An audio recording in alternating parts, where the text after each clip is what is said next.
नमस्कार बंधुगण आमर भविष्य आगुरु ही लेखा होई थाए एमिति बहुत लोक मानि थांती एवं बहुत लोक एही कथा को विश्वास करती नहीं। एही प्रश्न आगुरु ही झगड़ार विषय बनी रही। कुहा जाए जेमितिका आमे एही जन्मरे कर्म करिताउ सेमितिका फल आमको पूर्व जन्मरे मिली थाए। आजिर एही वीडियो रे आमे एही विषय रे ध्यानर सहित चर्चा करिबा एवं प्रकृत कथा जानिबाकू चेष्टा करिबा। आजी आमे किछि पौराणिक कथा एवं शास्त्र कथा साहाय्यरु एही कथा को बुझीबाकू चेष्टा करिबा कि सतरे कौन मनुष्यर भविष्य आगुरु ही लेखा होई थाए ना पुणी आमर कर्म अटे जहा आमर भविष्यर रास्ता को आधारित करि थाए। नमस्कार बंधुगण, Pinky Odia story voice channel रे आपण मानकू स्वागत जणाउछु।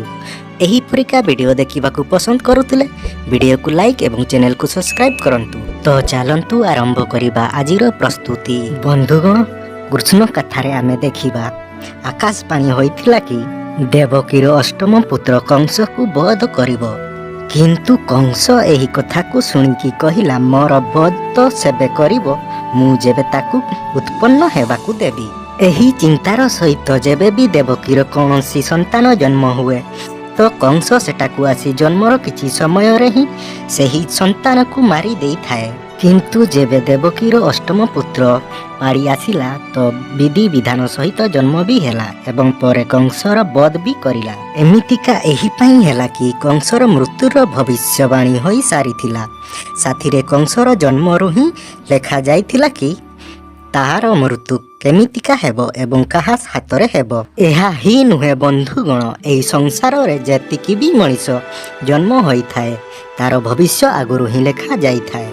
मनीषर जन्म केमिति हेबो, कौ जगार हेबो एवं तार जीवन रे कौ सबु दुख कष्ट आसीबो एही सबु विधिर विधान अटे एवं चाहिले भी एहाकू बदलाई हेबो नाही।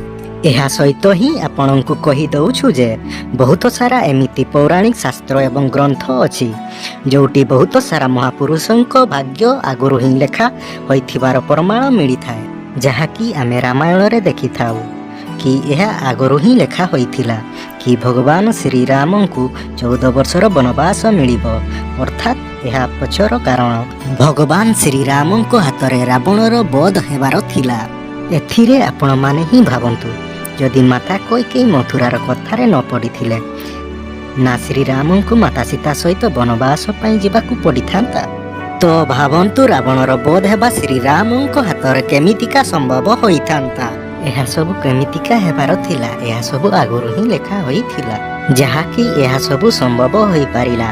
एही परिका समस्त प्राणीर भाग्य लेखा होई सारिछि। आमे सब गोटिए नाटकर छोट पात्र अटु, समस्तंकर किछि ना किछि उद्देश्य पाई ही एही संसार रे जन्म होइछि। किंतु एही कथा भी भूल नुहे कि आपणक भाग्य आपणक कर्म उपरे आधारित अटे। एही कथा तो आपण निहाती सुनिथिबे, जेमितिका कर्म करिब सेमितिका फल पाइब। जदि आपण भल एवं पुण्य कर्म करंती तो आपणक सहित सबुदिन भल ही घटिब, किंतु जदि आपणक जीवन रे सबुदिन खराब काम करि थांती तार दुष्प्रभाव एही जन्मर ही देखिबाकू मिलिब।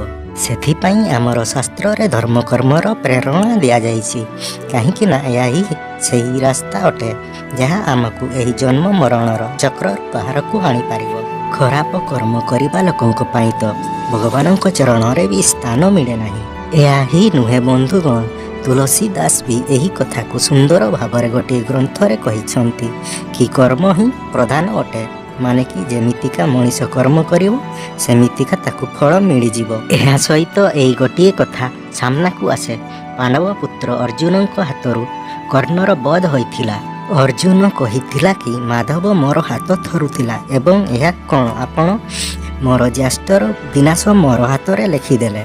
एहा केमितिका भाग्य अटे तो एथिरे श्री कृष्ण कहिले, हे पांडुपुत्र मु किए अटे कौनसी मनीष को दंड देवा वाला, यह तो कर्मर फल अटे। जो परिका से जीवन रे कर्म करछि ताकू फल स्वरूप परिणाम मिलिगला एवं यह जीवनर कौ रास्ता रे फूल मिलिबो कि कंटा यह मनीषर कर्म द्वारा स्थिर करिथाए।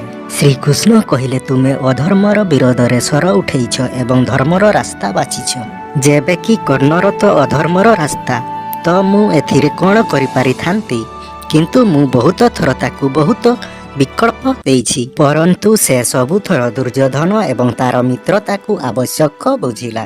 ଭଗବତ ଗୀତାର ଏହି ଅଧ୍ୟାୟରେ ଆମକୁ ଏହା ଶିଖିବାକୁ ମିଳେ କି ଭଗବାନ ଆମକୁ କିଛି ଅଧିକାର ନିହାତି ଦେଇଥାନ୍ତି, ଯାହାଦ୍ୱାରା କି ଆମେ କରିଥିବା ଖରାପ କର୍ମର ସୁଧାର କରି ଠିକ୍ ରାସ୍ତାରେ ଆସିପାରିବା।